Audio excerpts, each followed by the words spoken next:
नमस्कार दोस्तों, कैसे हैं आप सब। उम्मीद करता हूं दोस्तों आप सब ठीक होंगे। दोस्तों आज मैं आपसे कोई भारी भरकम फाइनेंस की बात नहीं करने वाला हूं।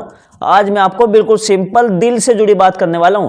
आज बात होगी हमारे घर के सबसे इंपॉर्टेंट लोगों की, हमारे पेरेंट्स की, दादा दादी की और 60 साल से ऊपर के सभी सीनियर सिटीजन की।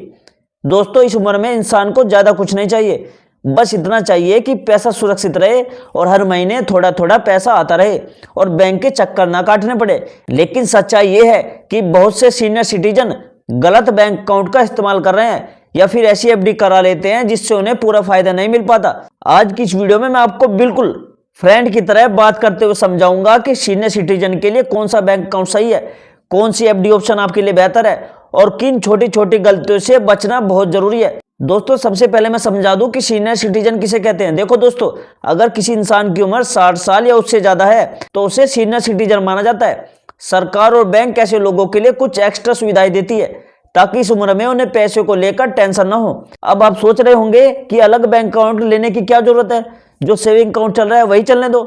दोस्तों यही सबसे बड़ी गलती होती है हमारी। सीनियर सिटीजन की इनकम आमतौर पर लिमिटेड होती है और ज्यादातर लोग पेंशन, एफडी या सेविंग पर डिपेंड होते हैं और बार बार बैंक जाना आसान नहीं होता उनके लिए। इसलिए बैंक सीनियर सिटीजन के लिए स्पेशल सेविंग अकाउंट बनाते हैं। सीनियर सिटीजन सेविंग अकाउंट एक नॉर्मल सेविंग अकाउंट के जैसा ही होता है, लेकिन इसमें कुछ एक्स्ट्रा फायदे मिलते हैं। जैसे ब्याज थोड़ा ज्यादा मिलेगा, मिनिमम बैलेंस कम या कई बार जीरो रहता है और कुछ चार्जेस भी माफ हो जाते हैं। मतलब साफ है कि कम टेंशन होती है और ज्यादा आराम मिलता है। अब इसके फायदे समझते हैं। सबसे पहले दोस्तों, सीनियर सिटीजन सेविंग अकाउंट में पैसा पूरी तरह सुरक्षित रहता है। गवर्नमेंट बैंक हो ना तो भरोसा और भी ज्यादा होता है। कई बैंक ब्रांचेस में सीनियर सिटीजन को प्रायोरिटी देते हैं जिससे लाइन में ज्यादा देर खड़ा नहीं रहना पड़ता। एटीएम कार्ड, चेकबुक और ऑनलाइन बैंकिंग जैसी सुविधाएं भी मिल जाती है।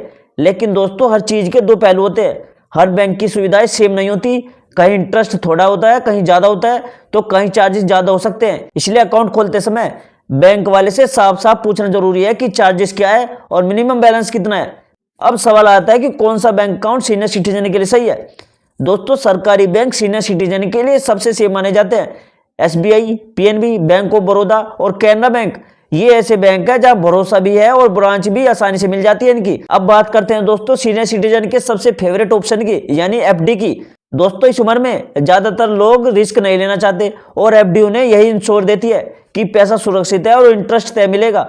Senior citizen FD normal FD जैसी ही होती है, लेकिन इसमें इंटरेस्ट रेट थोड़ा ज्यादा होता है। अक्सर सीनियर सिटीजन को दोस्तों नॉर्मल एफडी से करीब आधा % से 3/4% तक ज्यादा ब्याज मिलता है। यही वजह है कि एफडी सीनियर सिटीजन के लिए पहली पसंद बनती है।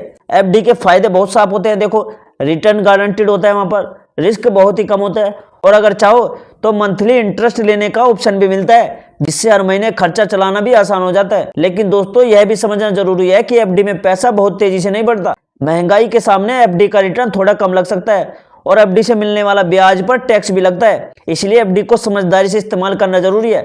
अब मैं आपको एक बहुत जरूरी बात समझाता हूँ। देखो, बहुत से सीनियर सिटीजन सारा पैसा एक ही एफडी में डाल देते हैं। दोस्तों ये सबसे बड़ी गलती है। हमेशा पैसे को 2 या 3 एफडी में बांटना चाहिए ताकि इमरजेंसी में पूरा पैसा फंसे नहीं, बस एक ही एफडी तोड़नी पड़े। अब मंथली इनकम की बात करते हैं। देखो, अगर कोई सीनियर सिटीजन चाहता है कि हर महीने फिक्स पैसा आए तो मंथली इंटरेस्ट एफडी या post office monthly income scheme बहुत अच्छा ऑप्शन होता है। पोस्ट ऑफिस की स्कीम इसलिए भी पसंद की जाती है क्योंकि लोग उन्हें बहुत सेफ मानते हैं। अब बात करते हैं दोस्तों टैक्स की। सीनियर सिटीजन को टैक्स में कुछ छूट मिलती है। अगर उनकी इनकम लिमिट के अंदर है तो फॉर्म 15H भरने से टीडीएस कटने से बचा जा सकता है, लेकिन फिर भी एफडी के ब्याज पर टैक्स लग सकता है। इस बात को आप इग्नोर नहीं कर सकते। अब मैं आपको एक सिंपल सा फॉर्मूला बता देता हूं। देखो, अगर सीनियर सिटीजन चाहता है कि पैसा सुरक्षित भी रहे और टेंशन भी ना हो तो ये कॉम्बिनेशन सबसे अच्छा रहता है। देखो, एक अच्छा सीनियर सिटीजन सेविंग अकाउंट, 2 या 3 एफडी अलग अलग ड्यूरेशन की और थोड़ी रकम आसानी से निकालने वाले अकाउंट में। दोस्तों वीडियो खत्म करने से पहले आपको मैं कुछ ऐसी बातें बताना चाहता हूं जो बहुत कम लोग बताते हैं लेकिन सीनियर सिटीजन के लिए बहुत ज्यादा काम की होती है। सबसे पहले समझिए कि बैंक में पैसा रखना जितना जरूरी है ना उतना ही जरूरी है उसे सुरक्षित तरीके से रखना। दोस्तों जो सबसे पहला बोनस टिप्स है आपके लिए, देखो एफडी को हमेशा अकेले नाम पे मत कराइए। अगर संभव हो तो एफडी को जॉइंट अकाउंट में कराओ। ऐसा करने से अगर कभी इमरजेंसी आ जाए तो फैमिली मेंबर को बैंक के चक्कर नहीं काटने पड़ते। अब देखिए दूसरा बोनस टिप्स, नॉमिनी अपने एफडी में जरूर जोड़िए। बहुत लोग इसे इग्नोर कर देते हैं लेकिन नॉमिनी ना होने से बाद में फैमिली को बहुत परेशानी होती है, इसलिए अकाउंट और एफडी दोनों में नॉमिनी जरूर ऐड कराइए। अब बोनस टिप नंबर 3 की बात करते हैं। देखो एटीएम कार्ड की डेली लिमिट कम रखो। इस उम्र में एटीएम से बहुत ज्यादा पैसे निकालने की जरूरत नहीं होती। लिमिट कम होने से फ्रॉड का रिस्क भी कम हो जाता है। बैंक स्टेटमेंट और पासबुक हर महीने या 2 महीने में एक बार जरूर चेक करिए। छोटे छोटे चार्जेस यहीं से पकड़ में आते हैं और समय रहते बैंक से बात की जा सकती है इस पर। 5वां बोनस टिप्स बहुत जरूरी है दोस्तों। देखो, आजकल सीनियर सिटीजन को सबसे ज्यादा फ्रॉड कॉल्स आती है। कोई भी कॉल आए या ओटीपी मांगे, लिंक भेजे या बैंक डिटेल पूछे तो सीधे मना कर दो। बैंक कभी भी फोन पर ओटीपी या पासवर्ड नहीं मांगता। अब बोनस टिप्स 6 समझिए। देखो, एफडी हमेशा अलग अलग समय की कराइए। मतलब एक एफडी 1 साल की करवाओ, एक एफडी 2 साल की करवाओ और तीसरी 3 साल की करो। इससे हर साल कुछ ना कुछ पैसा अवेलेबल रहता है। 7वां बोनस टिप्स है पेंशन वालों के लिए। अगर आपकी पेंशन आती है तो पेंशन अकाउंट और सेविंग अकाउंट एक ही बैंक में रखना आसान रहता है। इससे पैसा मैनेज करना और स्टेटमेंट समझना दोनों आसान हो जाते हैं। अब 8वां बोनस टिप्स, अपना मोबाइल नंबर और एड्रेस बैंक रिकॉर्ड में अपडेट रखो। कई बार जरूरी इन्फॉर्मेशन जो होती है वो गलत नंबर पर चली जाती है और सीनियर सिटीजन को इसका पता नहीं चलता। 9वां बोनस टिप्स देखो, एटीएम और ऑनलाइन बैंकिंग जरूरी हो तभी यूज करो। अगर जरूरत नहीं है तो सिंपल बैंकिंग सबसे सेफ रहती है। अब आखिरी बोनस टिप्स, अगर किसी चीज में कंफ्यूजन हो तो अकेला फैसला मत लीजिए। फैमिली मेंबर से बात करिए या बैंक शाखा में जाकर ठीक से समझ कर ही कोई डिसीजन लीजिए।